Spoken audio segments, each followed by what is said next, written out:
do you have any insights into what the Quran may or may not say about artificial intelligence and the implications of the developments and the advancements of AI? Artificial intelligence? Okay. I can't speak to what Islam or the Quran says, but I certainly have my own opinion.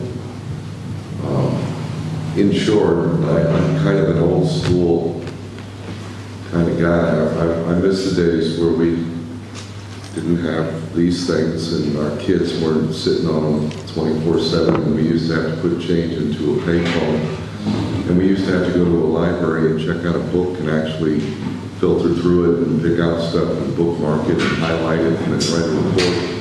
Now you can do a PhD dissertation by plugging in a few things on AI. What is that? What's the logical result of that? Dumbing down, as if they haven't dumbed us down enough with their lying, prostituted media, with Hollywood, the demoralization of society, the destruction of family values.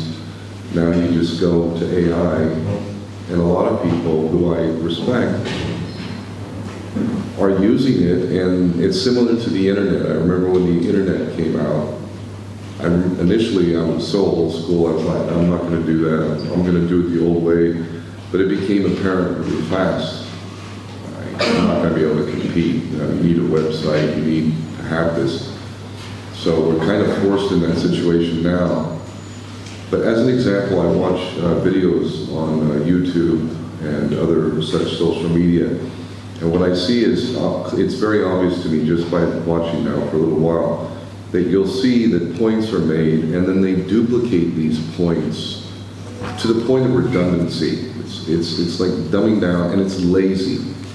If you were to make a documentary the old school way, then you'd have to make your points, you'd have to lay it out in a sequence, it would have to tell a story, and it would allow the viewer to come up with some logical and intelligent understanding of whatever the subject was. Nowadays, you just plug in a few things, and now it'll take the video, the pictures, the script, even a fake voice, and it'll do all that for you. And I see this repetitiveness, and it's really annoying to me because, you know, the video might be 20 minutes long, but it could have been 10 or less. It's making us lazy. It's taking away the old school principle of there is no shortcut. There is no shortcut. If you want to achieve great things in life, then you have to pay your dues. You have to earn it. Absolutely. Plugging stuff into AI is a cheap shortcut way where even the most dumbed down idiot could potentially make a bunch of money on YouTube or whatever by just plugging in a few things. So, I mean, never mind the fact, let's look at the people who are backing this stuff. Like, you know, right now the social media platform that I'm getting a lot of attention on is X, Twitter, Elon Musk, Mr. Free Speech. I could give you a myriad of examples of things that cannot be said, even though they're absolutely true. And he's putting forward Grok, and I know people, again, that I respect who are using Grok, AI, his version of it. And didn't the movie Terminator, who's seen Terminator?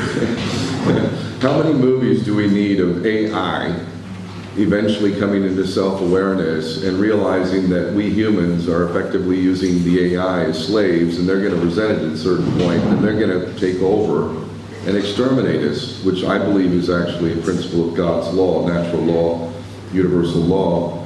Even the enemies of humanity, they serve notice in Gaza. They said the Palestinians are human animals. They said they would treat them as such. We see the burning bodies, we see the buried children, we see all of the destruction. They did tell us they were going to do that. And they did tell us before even this latest slaughter. They've told us. And AI, we've been told. Even The Simpsons predicts tons of stuff. Same thing again. It's there, but you have to be an astute observer. You can't just plug in some stuff to AI and expect to be some sort of genius or beacon of humanity.